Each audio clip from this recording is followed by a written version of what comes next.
Brought to you by Palvi Agrico. आता शेतीसाठी जे काही लागणार ते घरपोच मिळणार, तेही मोबाईलच्या एका क्लिकवर। 1 वर्षापूर्वी रोहित आर्यनं केला होता एक व्हिडिओ। स्पर्धात्मक वातावरण करून भौतिक सुविधांमध्ये वाढ।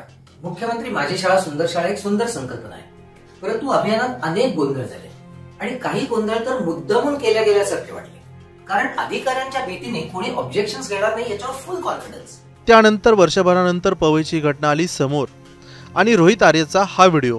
मैं रोहित आर्य, सुसाइड करने की जगह मैंने एक प्लान बनाया है और कुछ बच्चों को इधर हॉस्टेज रखा है।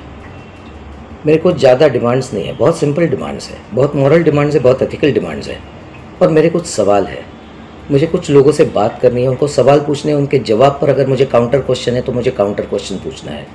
वर्षभरात रोहित आर्यवर लहान मुलांना डांबून ठेवण्याची वेळ का आली, नेमकं आतापर्यंत काय काय झालं ते एकदा पाहूयात। मुंबईतील पवई परिसरात घडलेल्या थरारक घटनेनं सर्वत्र खळबळ उडाली आहे।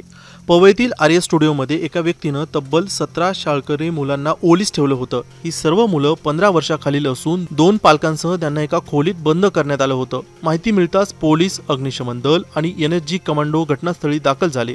तणावपूर्ण वातावरणात झालेल्या या कारवाई दरम्यान आरोपी रोहित आर्यचा पोलिसांनी एन्काउंटर केला आहे। रोहित आर्य हा मूळचा पुणे येथील रहिवासी होता। शिक्षण विभागातील एका शाळेचा प्रकल्पातील टेंडर त्याला तत्कालीन शिक्षण मंत्री दीपक केसरकर यांच्या कार्यकाळात मिळालं होतं।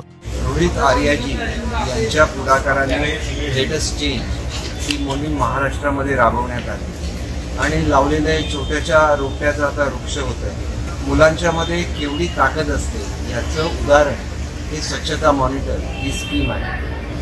मुलांनी सांगितल्यानंतर पालक ऐकतात, मुलांनी सांगितल्यानंतर नागरिक ऐकतात आणि साधूनही ऐकलं नाही तरी मुलं त्याचे व्हिडिओज काढतात, ते पोस्ट करतात आणि याच्यामुळे लोकांना निष्काळजीपणा हा लोकांपासून दूर जातोय। स्वच्छतेची नवीन मोहीम महाराष्ट्रामध्ये सुरू होते। या सगळे जे काही परिश्रम घेतले त्याच्यामध्ये यामध्ये सहभागी असलेले श्री आर्यजी, आमचे सर्व प्रिय विद्यार्थीजन, शिक्षक वर्ग सगळ्यांचं मी मनापासून अभिनंदन करतो। आणि ह्या नवीन मोहिमेमध्ये जिथं आपण 1000 पासून चालू केलं, आज 65,000 शाळा त्याच्यामध्ये एनरोल झालेल्या आहेत आणि चळवळ ही बनत चालली आहे। या सर्वांना मी स्वातंत्र्य दिनाच्या हार्दिक शुभेच्छा देतो आणि चांगलं यश या मोहिमेला मिळावं अशी ईश्वरचरणी प्रार्थना। तथापि त्याला या प्रकल्पासाठी अद्याप पैसे मिळाले नव्हते असा त्याचा दावा होता। त्यामुळे त्याने अनेकदा दीपक केसरकर यांच्या निवासस्थानाबाहेर आंदोलन देखील केलं होतं। रोहित आर्य हा मुंबईतील पवई परिसरात ॲक्टिंग क्लासेस आणि ऑडिशन संदर्भातील काम करतो। सोशल मीडियावर तो आपली ओळख फिल्म मेकर आणि मोटिवेशन स्पीकर अशी सांगायचा।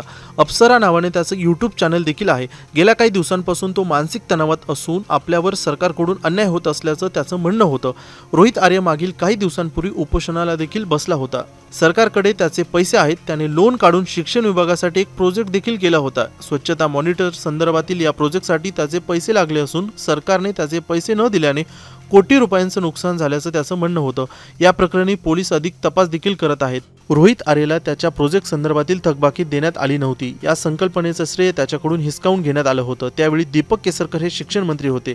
या सर्व प्रकारावर दीपक केसरकर यांची आता प्रतिक्रिया समोर आली आहे। त्यांनी नेमकं काय म्हटले ते एकदा पाहूयात। रोहित आर्य हे स्वच्छता मॉनिटर नावाचा त्यांचा एक कन्सेप्ट होता आणि आपली जी माझी शाळा सुंदर शाळामध्ये सुद्धा त्यांना काही काम देण्यात आलेलं होतं, परंतु त्या लोकांकडून त्यांनी डायरेक्ट पैसे घेतले अशा स्वरूपाचं त्यांच्याबद्दल डिपार्टमेंटचं मत होतं। तर हे जे मॅटर आहे ते त्यांनी डिपार्टमेंटशी बोलून सोडवलं पाहिजे, कारण शेवटी सरकारची काम करायची एक पद्धत असते आणि त्या चौकटीमध्येच सर्वांनी काम करायला लागतं। अशा तऱ्हेने कोणाला तरी ओलीस धरणं हे चुकीचं आहे।